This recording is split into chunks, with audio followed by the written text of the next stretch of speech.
How did the fear of war end up creating a test thousands of high school students take every year? Let's find out. Shortly after the end of World War II, a new conflict began. This time, it was between the United States and its former ally, the Soviet Union. But unlike previous wars, this war didn't have major fighting between the US and the USSR. So it was called the Cold War, and it lasted from 1947 until the Soviet Union dissolved in 1991. The Cold War was a time of high tension. The world's two superpowers were locked in a power struggle, each trying to achieve dominance over the other. One of the most hotly contested areas was science. America began to fear that the Soviets were outpacing us. To prevent that, our government wanted to give high school students a head start on college. So, in the 1950s, the AP exams were created. It was a big change for those on the road to college. But now, the AP itself is changing. And Rob Franek, editor-in-chief of the Princeton Review, is here to tell us about that. Rob, let's start by first explaining just what the APs are. Well, AP stands for Advanced Placement, and they're challenging honors-type courses. Now, APs are taught in more than 23,000 high schools across the U.S. They're offered in 38 different subjects. Each follow a very specific course syllabus set by the College Board, the creators of all things AP. Besides being good for our college applications, why are AP courses and exams important? Well, APs not only show that you challenge yourself in high school, they can also help you place into higher level college courses. That's why they're called advanced placement. Also, you can earn college credit and you can save time and tuition dollars. Now, some students have knocked off a whole semester or even a whole year of college by racking up college credit via their AP courses. And last, they're also helpful in winning scholarships and grants. So what's new with the AP exams? Well, the College Board, the creators of all things AP, is transitioning 9 of its AP tests to digital versions. So those initial 9 tests will no longer be given in their pencil and paper versions.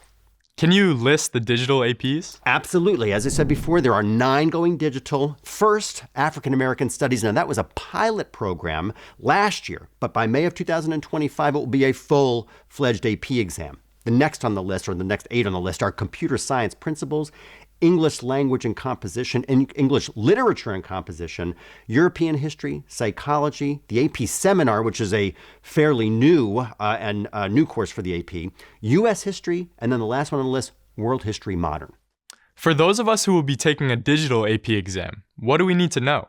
Well, they're given on a computer, either a computer at the testing site or a student's own laptop or your school-issued Chromebook, providing it meets the College Board standards. Now, students will need to have already installed the College Board's Blue Book app on their testing device. That's the same app that students are using for the digital SAT, which debuted in March of 2024 here in the States. Now, having the app on your computer will also be important prior to the tests to allow you to take practice digital AP exams, as well as getting used to the tools and the functions of the device. So don't wait, install it now. Good advice.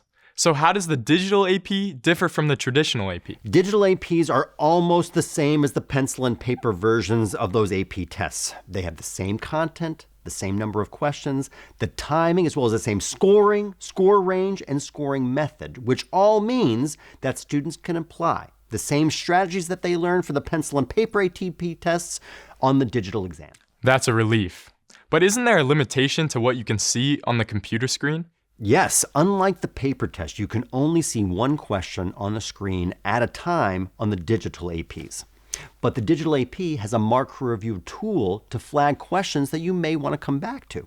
Now, students taking the digital PSAT or SAT will be well familiar with the mark for review option because it's shared on both of those tests. Good thing to keep in mind. Any other tools we should know about? Absolutely. The digital AP has an option eliminator. Now, this will enable students to cross off answers on screen by using process of elimination to find the right answers. Now, crossing off as many incorrect answers is a bedrock strategy that my team teaches to all of our students, and it is a great addition to the digital AP tests. That'll certainly be helpful. Speaking of which, are there resources available to help us prepare for the new digital exams? Yes, the College Board as well as the Princeton Review have AP resources galore, and personally, AP tests are my favorite tests to teach because they are absolutely coachable. Great. Thanks, Rob. Absolutely. Good to be here.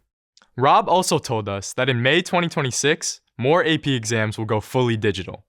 As soon as we know which ones those will be, we'll let you know. For Teen Kids News, I'm Benjamin.